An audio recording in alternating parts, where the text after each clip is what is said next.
Igreja viva, paz e luz.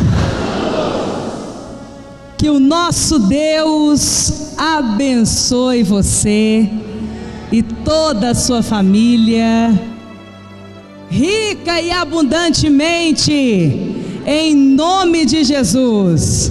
Com a mão direita levantada, repita comigo 7 vezes. Porque o sangue de Jesus tem poder. 2. Porque o sangue de Jesus tem poder. 3. Porque o sangue de Jesus tem poder. 4. Porque o sangue de Jesus tem poder. 5. Porque o sangue de Jesus tem poder. 6. Porque o sangue de Jesus tem poder. 7, bem forte. Porque o sangue de Jesus tem? Tem o quê? O sangue de Jesus tem? Abra sua Bíblia em Apocalipse, capítulo 12, versículo 11.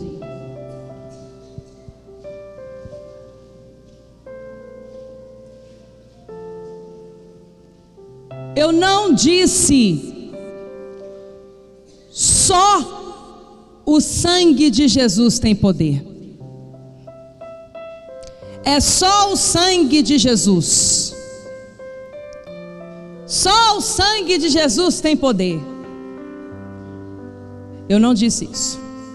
Eu disse, porque o sangue de Jesus tem poder. O ensinamento que nós damos no santuário, e eu como sua apóstola tenho o compromisso de dar, não é um ensinamento que vai te agradar. Como apóstola, eu tenho a obrigação de te falar a verdade da palavra de Deus, à luz da revelação do Espírito do Deus Todo-Poderoso. Falar só o sangue de Jesus tem poder tem sido uma arma poderosa do inimigo na boca de muitos religiosos dessas igrejas fracas que tem por aí, que buscam acreditar e se apoiar na primeira parte desse versículo para viverem uma vida imunda, sem temor de Deus, sem responsabilidade. E aí cai na prostituição, na bebedeira, se rende ao vício, cai na farra desse mundo, que é puro engano, porque são densas trevas, são terríveis trevas. E aí depois diz, só o sangue de Jesus. Falam o sangue de Jesus igual se fala abóbora.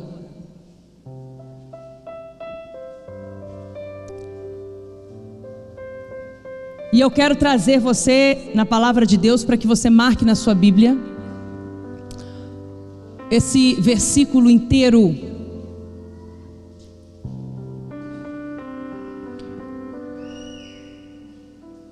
Esse é o pior dos erros que enfraquece uma igreja, é tirar a sua responsabilidade, é tirar a sua parte na responsabilidade. Não é só o sangue do Cordeiro, mas tem a sua parte em dar testemunho de um nascido de novo, de um cristão revelado, que vive o que prega, que vive o que canta, que vive o que ora, que vive uma vida, como disse o apóstolo Paulo, crucificada. Eu já fui crucificado com Cristo. Para o mundo, eu não existo. E ele disse: agora não mais eu vivo. Quem é que vive em mim? Cristo é quem vive em mim. Eu posso fazer como fazem por aí, ler só uma parte do versículo, mas eu quero que você se atente e marque na sua Bíblia o versículo todo. Apocalipse capítulo 12, versículo 11. De pé em reverência à palavra de Deus. Diz assim: e eles o venceram pelo sangue do Cordeiro. Repita comigo: pelo sangue do Cordeiro. E pela palavra do testemunho que deram. Então repita comigo: é o sangue do Cordeiro e o meu testemunho de fé. Vamos prosseguir. Diante da morte, não amaram a própria vida. Palavra de Deus.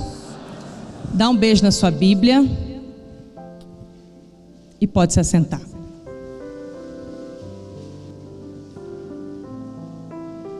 Olha aqui para a apóstola. Diante da morte,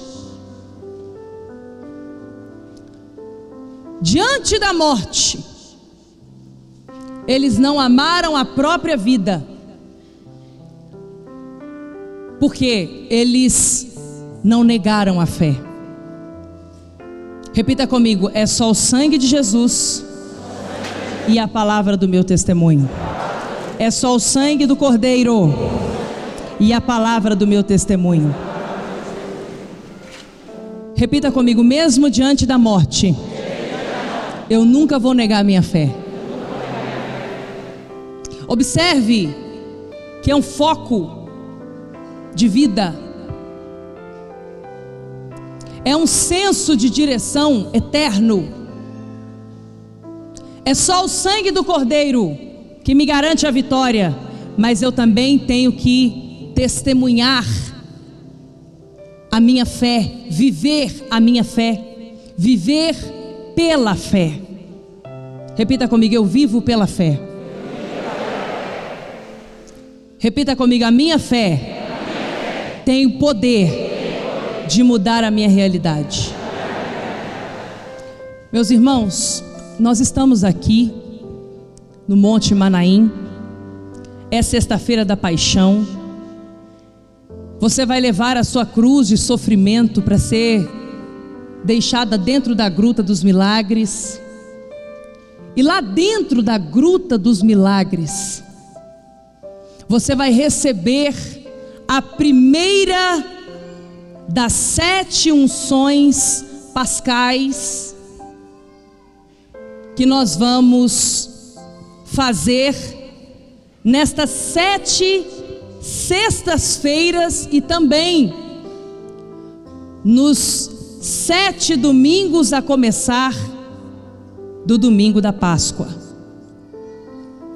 Tem gente que não sabe o que significa a Páscoa. A Páscoa, ela marca a divisão do tempo da escravidão, dominado pelos inimigos, sendo encerrado pelo próprio Deus, através de ações do arcanjo Miguel. E a Páscoa, ela marca a inauguração de um tempo em que o sangue de Jesus tem poder, e a palavra do meu testemunho me garante a vitória do sangue de Jesus na minha vida e marca um novo tempo de liberdade, de poder, de glória, do agir de Deus na minha vida. Eu quero entrar com vocês no estudo em Êxodo, onde Deus instrui a Páscoa e Ele nos mostra o marco desse tempo na vida daquele que é fiel. Repita comigo: eu sou fiel. Você é fiel? Você é fiel?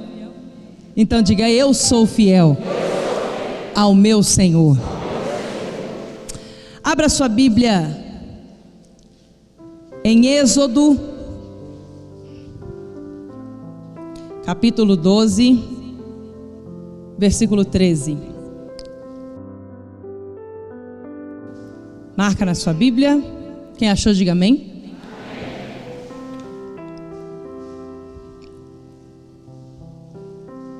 A Páscoa.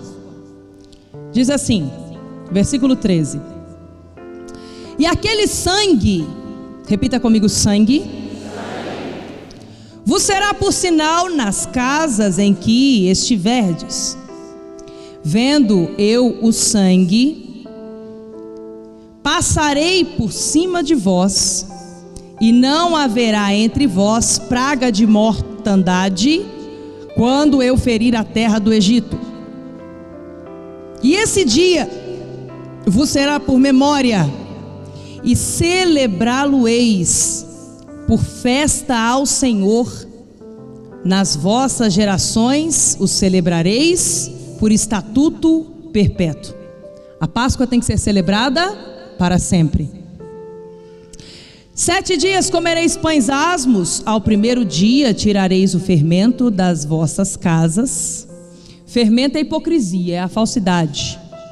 Porque qualquer que comer pão levedado, desde o primeiro até o 7º dia, aquela alma será cortada de Israel. Então nós estamos vendo aqui a festa dos pães asmos. Agora eu quero que você marque aí 5 pontos.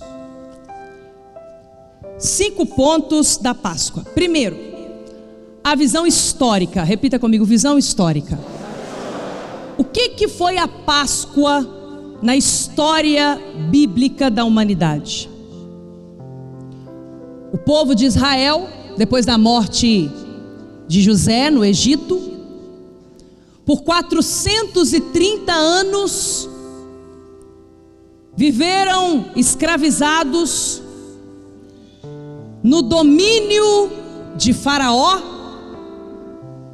e Faraó no domínio dos feiticeiros, os feiticeiros de Faraó. Era um povo de Deus, mas era um povo escravo.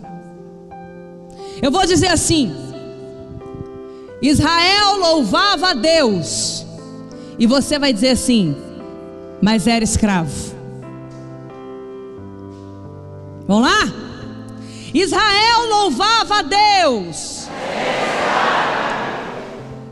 Israel orava a Deus, Israel jejuava a Deus, Israel clamava a Deus. 430 anos Israel era o povo de Deus. O povo de Deus era escravo no Egito. Quem que dominava o Egito depois da morte de José? Por 430 anos, quem dominava o Egito? Faraó. E quem que dominava Faraó? Os feiticeiros. Então o povo clamava a Deus, mas era escravo dos feiticeiros. Agora que vocês entenderam quem é que mandava naquela época, eu vou dizer: o povo de Deus, Israel, clamava a Deus, e vocês vão dizer: mas eram escravos dos feiticeiros. Vamos lá? Israel, o povo de Deus, Israel clamava a Deus. Israel jejuava. Israel louvava a Deus. Israel orava a Deus. Quem é que dominava? Os feiticeiros. Não adianta. Se a pessoa não dominar a situação, não adianta. Debaixo do domínio dos inimigos, debaixo do domínio dos feiticeiros, não adianta. Eles não tinham nada. Eles eram Israel, eles eram povo de Deus, mas debaixo do domínio dos inimigos, eles não tinham nada. Escravo tem alguma coisa? Não. Você sabe o que os escravos comiam? Pepino, cebola. Trabalhavam duro e viviam humilhação após humilhação, debaixo do domínio dos feiticeiros de Faraó. Então, o primeiro ponto que eu quero que você marque é essa visão histórica. Essa é a história da realidade do povo de Deus, do povo de Israel, debaixo do domínio dos feiticeiros de Faraó, vivendo dia após dia durante esses 430 anos na escravidão do Egito. Segundo ponto, o poder Deus deu para o profeta, e o profeta desse tempo, também chamado o libertador, foi Moisés. E Moisés conduziu ao povo ao sacrifício. Êxodo capítulo 5, versículo 3. Só voltar um pouquinho as páginas e marcar na sua Bíblia.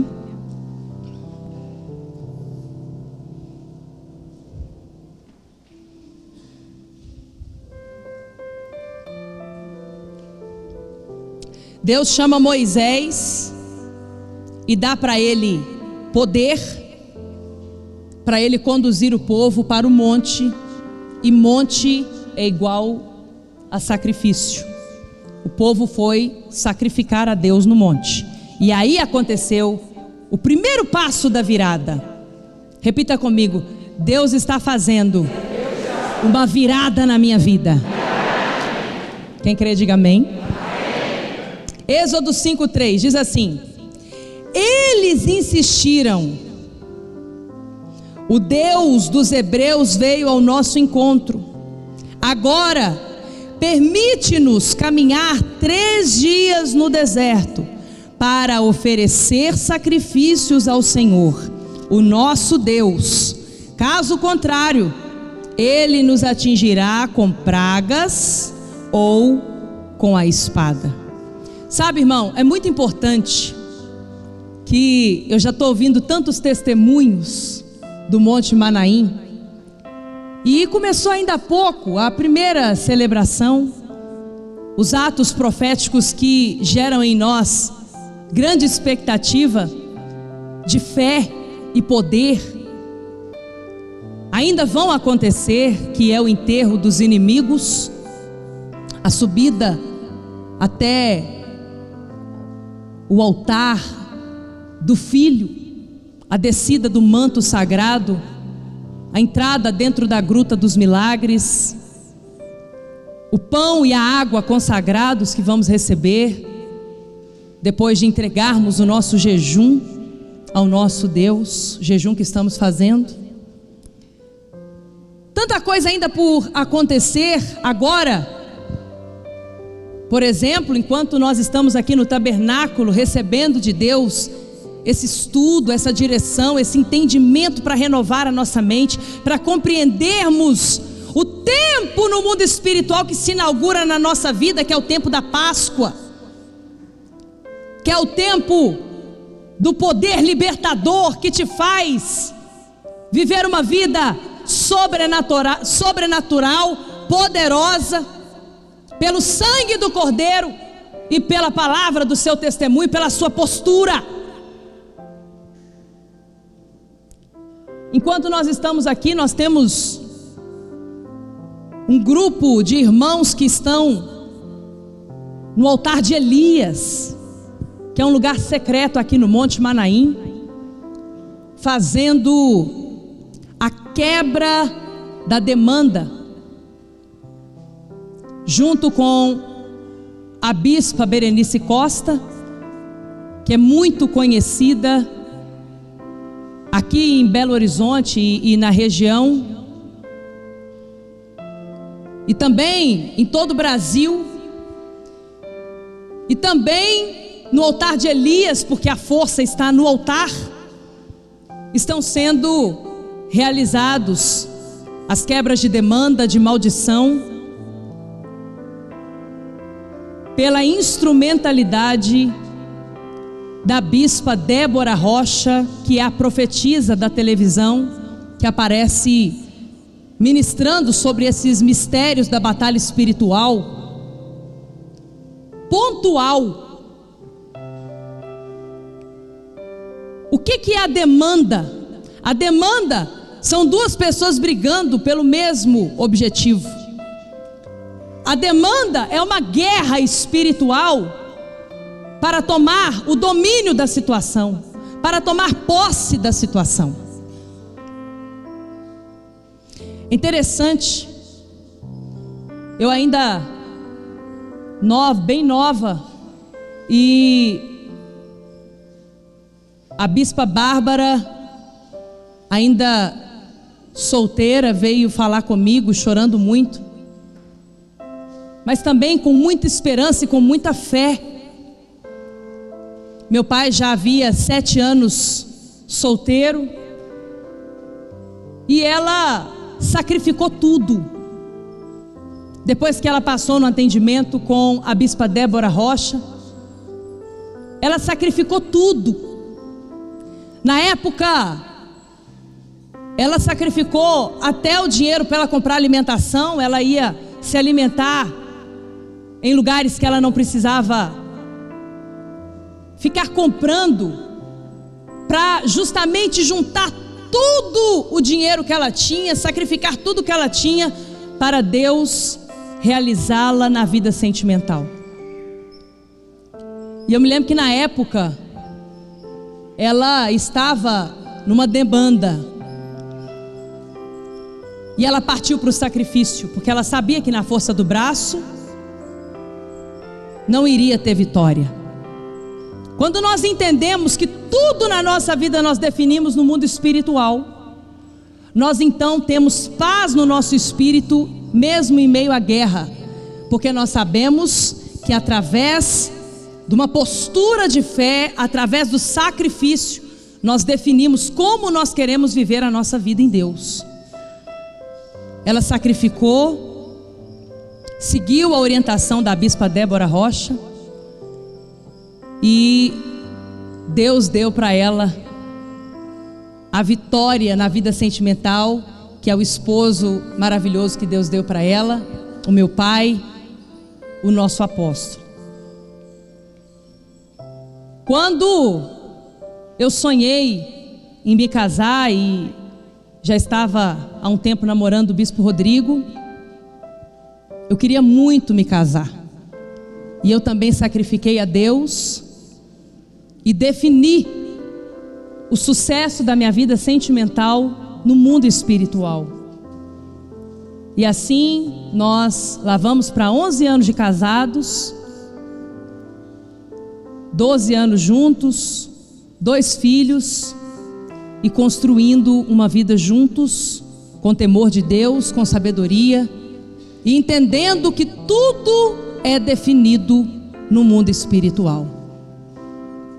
Quando o povo de Israel se viu naquela situação, clamava a Deus, jejuava, orava, louvava, mas continuava escravo, Deus levantou um profeta.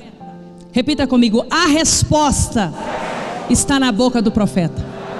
Quando Moisés, o profeta, abriu a boca, ele conduziu o povo ao monte para sacrificar. Repita comigo: o sacrifício gera um milagre. Então aqui em Êxodo 5:3, Deus deu poder para Moisés, e Moisés, o profeta, conduziu o povo ao sacrifício. Porque na vida a gente vai sacrificar. Olha aqui para mim, de qualquer forma você vai sacrificar. Ou você vai sacrificar o agora para receber de Deus, pela fé, aquilo que você precisa, ou você vai deixar a vida te levar e vai sacrificar num resultado inesperado, vai lamentar um resultado que fugiu do seu controle. Por isso você vê tanta gente dizendo: eu oro e parece que Deus não está me ouvindo. Por quê? Porque não tem postura, não tem atitude de fé. Deus, Ele vê o sacrifício antes mesmo de acontecer. Eu recebi a mensagem de um profeta, agora antes de eu subir no altar, e ele dizia para mim: apóstola, ontem uma irmã chegou no santuário e falou: profeta, eu não sei como que eu vou fazer, eu não tenho condições de dar esse propósito, esse sacrifício alto que o Senhor me passou, mas eu vou buscar e Deus vai me honrar.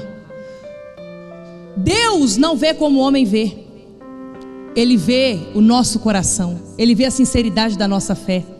Lá no altar, quando ela deu essa palavra para o profeta, Deus olhou para dentro daquela mulher e viu nela que ela iria mesmo se esforçar, não iria medir esforços para alcançar, e ela confiava que Deus iria honrar ela. Primeiro milagre que essa mulher recebeu foi Deus colocando nas mãos dela o propósito dela. Quando você determina no seu coração, na sua vida, no altar de Deus, o sacrifício, Deus vê antes mesmo de você cumprir. Para Deus já é tido como feito. Agora, quando você faz um compromisso com Deus e não tem o compromisso consigo mesmo de honrar, Deus também vê. Deus já vê também. Deus sabe quando é da boca para fora e quando é sincero. Terceiro ponto: nada pode impedir Deus de cumprir o que Ele prometeu diante do sacrifício. Êxodo 12, versículo 29.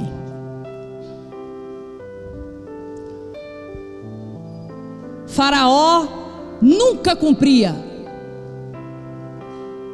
Moisés ia lá, entregava a palavra de Deus, ameaçava, Faraó não cumpria. De novo, Faraó não cumpria. Ele nunca cumpria a palavra dele com Moisés. Então Deus decidiu agir com mão forte, e Ele enviou o arcanjo Miguel à meia-noite para matar o filho mais velho, primogênito, de todos aqueles que não tinham o sangue do cordeiro como sinal. Repita comigo: sangue do cordeiro como sinal. O sangue do cordeiro como sinal. Êxodo 12, 29 diz assim: então, à meia-noite, o Senhor matou todos os primogênitos do Egito. Primogênito é primeiro filho, desde o filho mais velho do faraó. O filho mais velho do faraó morreu também, herdeiro do trono, até o filho mais velho do prisioneiro que estava no calabouço. Todos que não tinham o sinal do sangue. Repita comigo: o sinal do sangue do cordeiro. O sinal do sangue do cordeiro. Todos que não tinham o sinal do sangue do cordeiro, estes Deus enviou o arcanjo Miguel para matar o filho mais velho daquela casa. E também matou todas as primeiras crias do gado.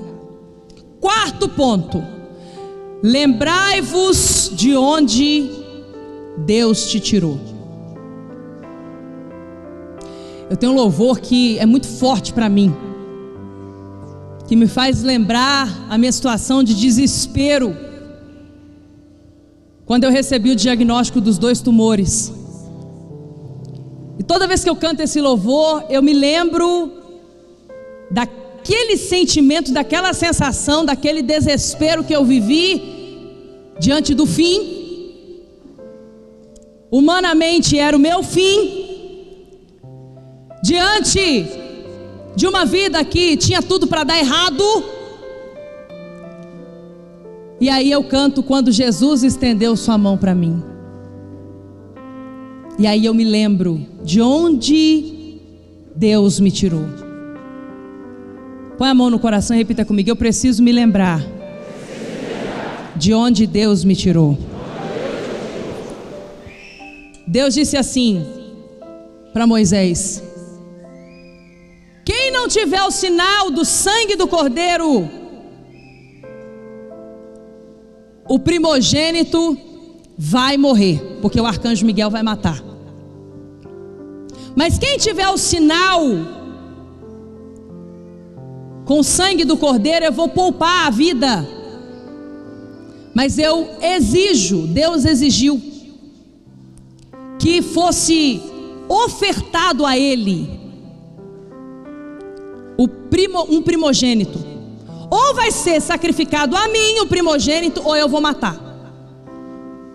Então Deus exigiu de Moisés o sangue do cordeiro como sinal, e que todo o filho primogênito, o primeiro filho, fosse consagrado para ser um instrumento de Deus, ao sacerdócio, ao pastorado, como um instrumento de Deus, como um profeta. Êxodo capítulo 13, versículo 1. Marca na sua Bíblia.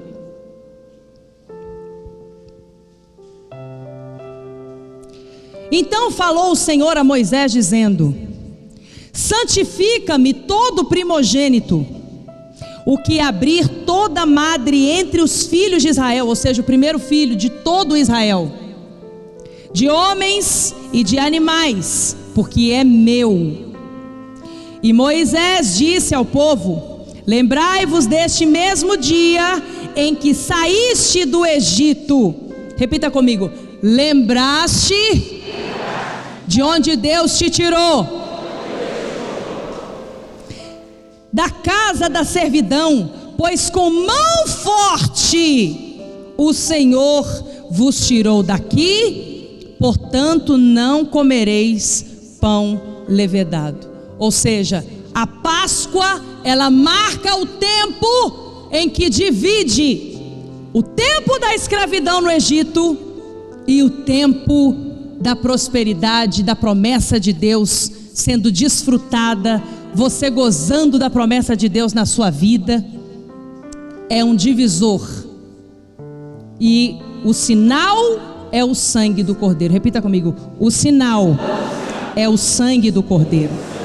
Hoje todos vocês, todos nós, eu também, vamos receber dentro da gruta dos milagres o primeiro sinal do sangue do cordeiro na nossa testa.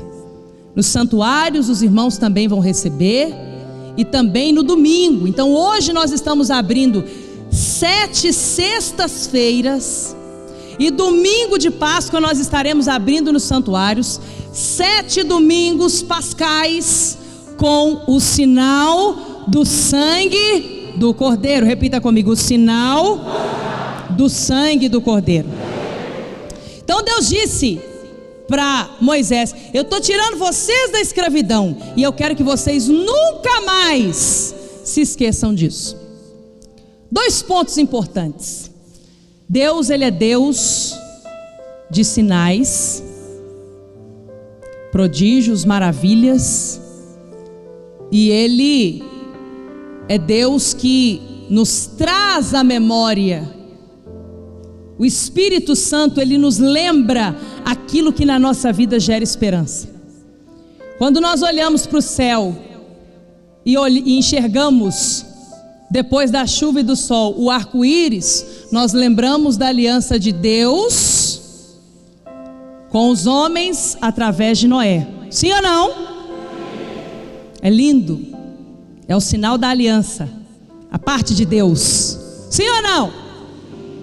Quando nós estamos na celebração da ceia, em 1 Coríntios, capítulo 11, versículo 25, que diz assim: que nós temos, este é o cálice da nova e eterna aliança, fazei isto em memória de mim, disse Jesus. Memória é o quê?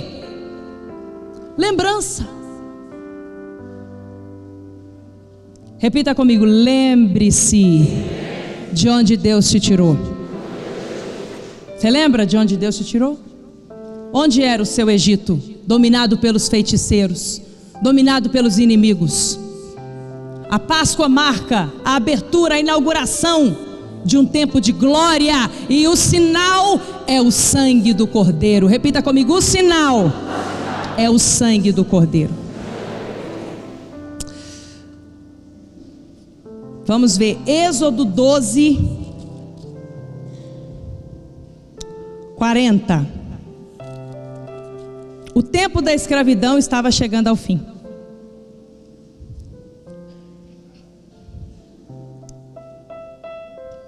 Vamos lá, marca na sua Bíblia.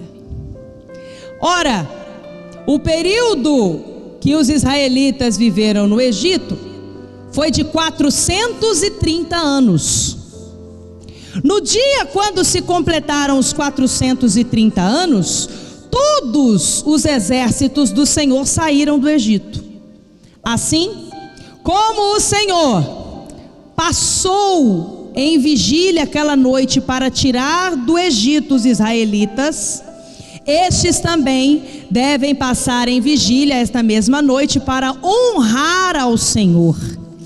Repita comigo: Deus tem princípios, Ele honra quem o honra por todas as suas gerações. Ou seja, nós fazemos isso, né? As vigílias, honrando a Deus em primeiro lugar. A oração da madrugada, onde nós sacrificamos a nossa noite de sono, a nossa madrugada, interrompemos o melhor do sono para dobrarmos os joelhos, cobrirmos com o talite e orarmos a Deus diante do castiçal, buscarmos a Deus o maná daquele dia, o nutriente necessário, a nutrição necessária para o nosso espírito. Versículo 43: Disse o Senhor a Moisés e a Arão: estas são as leis da Páscoa, e nenhum estrangeiro poderá comê-la.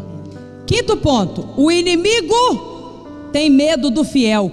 Tudo o que Israel, depois de ter sacrificado a Deus e recebido poder, repita comigo: sacrifício gera dentro de mim poder para exigir do inimigo o que eu quero.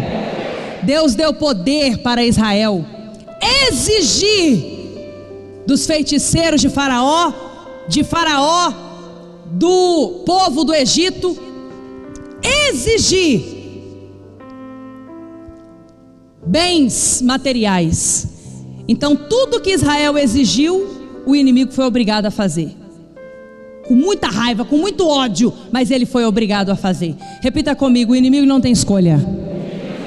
Quem manda é o poder de Deus. Aquele louvor que eu canto está amarrado, tem uma parte que para mim é sensacional, é minha parte favorita. Eu canto com muito atrevimento, e vocês também. É só pegar o clipe que vê lá vocês cantando, todos cheios de ousadia, que diz assim: eu tenho o poder de Deus, eu sou do reino dos céus, eu faço o inferno estremecer, Quando amarro o ferel, eu tenho o poder de Deus. Eu sou do reino dos céus. Eu faço o inferno estremecer.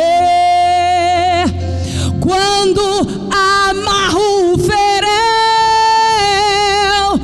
não tem inimigo que possa me tocar. Não temo o perigo, tudo eu posso amarrar. É isso aqui. Depois a gente canta mais, só para mostrar aqui para os irmãos: o poder maior é o poder que opera dentro de você, que é o poder de Deus. Aleluia.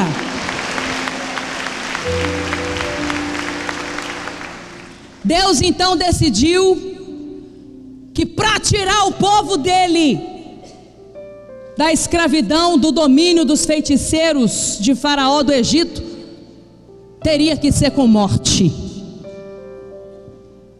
Repita comigo: no mundo espiritual, só um fica de pé. No mundo espiritual, só um manda, o outro obedece. Repita comigo: no mundo espiritual, o vencido se torna escravo do vencedor. Quem está acompanhando o estudo, deixa eu ver, diga amém. O povo de Israel saiu lá do Egito, vencido por Faraó que dominava. Eles eram escravos. Escravo não decide nada, escravo não escolhe nada. E eles foram caminhando na direção que o profeta de Deus trouxe. E o que aconteceu? Tudo que Israel exigiu, depois deles terem recebido o poder de Deus, através do sacrifício, através da honra a Deus, o que eles receberam? Tudo o que os filhos de Israel pediram para eles. Eles olhavam assim e falavam: quero isso, quero aquilo outro. Os inimigos, os egípcios, eram obrigados a dar. E isso na palavra de Deus, no agir de Deus, se chama transferência de riquezas. Repita comigo: transferência de riquezas. A palavra de Deus diz que Deus tira do ímpio e dá para o justo. Deus tira do infiel e dá para o fiel. Eu não sei se você está entendendo. Isso aqui para mim é muito forte. Deus não mudou, você sabe disso, por isso você está aqui. E da mesma forma que o povo de Israel só queria ser liberto da escravidão dos feiticeiros do Egito, e Deus os surpreendeu com vasos de ouro, de prata, com riquezas, com bens materiais. Assim também, você que está aqui veio buscar de Deus um propósito. Deus está preparando grandiosa prosperidade para tirar do ímpio e te dar por posse na sua mão. É o poder de Deus para você prosperar. Aleluia. Êxodo 12:35. Irmãos, não tem jeito. Eu aprendi com meu pai que tudo que eu falar eu tenho que mostrar na Bíblia. Então vai marcando aí, seu êxodo deve estar todo rabiscado já. Maravilhoso. Êxodo 12:35 diz assim: os israelitas obedeceram a ordem de Moisés e pediram aos egípcios objetos de prata e de ouro e bens como roupas. O Senhor concedeu ao povo uma disposição favorável da parte dos egípcios, de modo que lhes davam o que pediam. Assim eles despojaram os egípcios. Despojar é no final da guerra, o vencedor toma posse de todos os bens do vencido. Da mesma forma aconteceu. Tudo Tudo que o inimigo roubou de você até hoje vai voltar para sua mão. Só que vai voltar muito mais.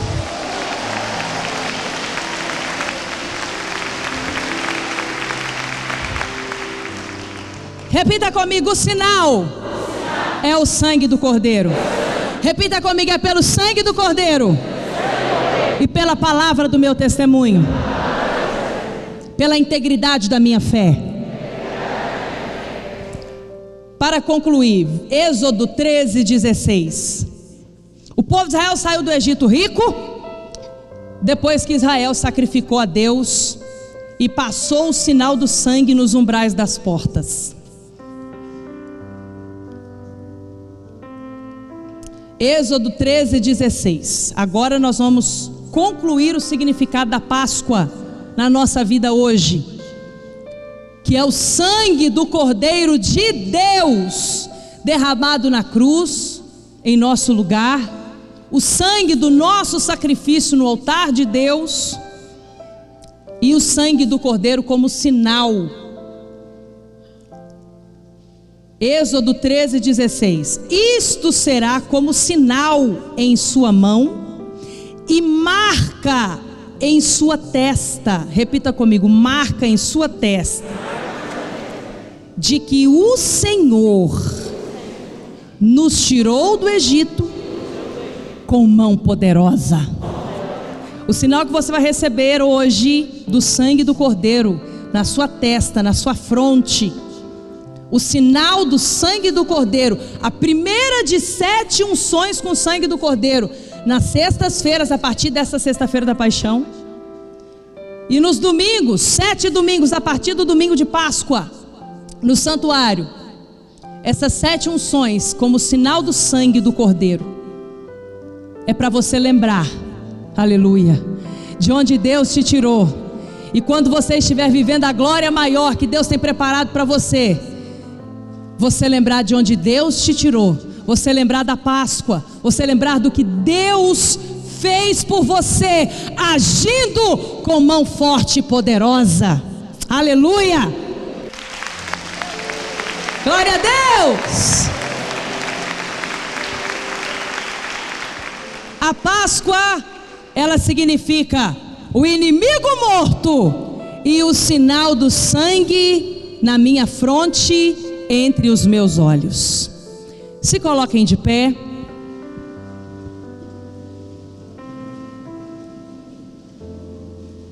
Levante suas mãos aos céus.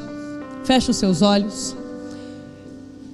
Eu não sei até hoje onde tem sido o seu Egito. Eu não sei de onde Deus te tirou, ou de onde Deus está te tirando hoje. Egito é sofrimento. Egito é uma situação que foge do seu controle, mas que você até hoje foi controlado por essa situação. O que eu tenho para dizer para você é que o mesmo Deus que mandou o arcanjo Miguel para dar fim no sofrimento e tirar o controle do inimigo, matar o inimigo e colocar o controle na mão do povo de Deus, a vitória, o poder, este mesmo Deus é o Deus que enviou o arcanjo Miguel e que já está agindo em seu favor hoje aqui. Levante as suas mãos e eu quero que você apresente a Deus a Páscoa que marca na sua vida, inaugura esse tempo na sua vida, e o sinal que você vai receber na sua fronte, o sinal com o sangue do Cordeiro.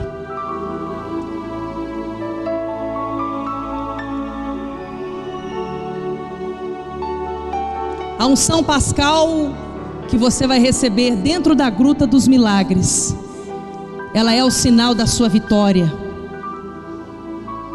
ela é o sinal da sua vida conduzida por Deus, erguida e sustentada com o braço forte do Todo-Poderoso de Israel. A palavra de Deus diz: olhe para o futuro, sorria para o futuro, Sorria para o futuro.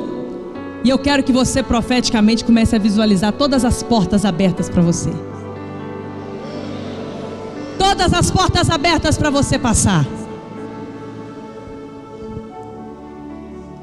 Olhe para frente. Deixe para trás as coisas que já ficaram. Firme os seus olhos para o seu futuro, porque no reino dos céus o melhor sempre está por vir na sua vida. Vamos com Jesus. Olhe bem para o futuro, esqueça o passado. Não importa o quanto foi humilhado, você nasceu para vencer. Você nasceu. Olhe bem para o futuro, esqueça o passado. Não importa o quanto foi humilhado, você nasceu para vencer. Olhe pra frente, erga a cabeça, as lágrimas que você derramou, esqueça. Olhe pra frente, seu dia chegou. Abra os olhos e veja a estrela que Deus te entregou. Olhe pra frente, erga a cabeça, as lágrimas que você derramou, esqueça. Olhe pra frente, seu dia chegou. Abra os olhos e veja a estrela que Deus te entregou. Deus te entregou.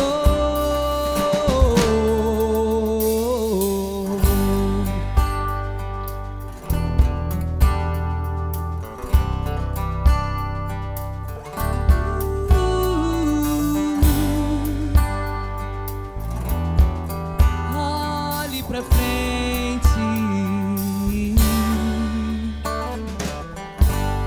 Muito mais do que você imaginou ou pensou, é o que Deus tem preparado para aqueles que o amam.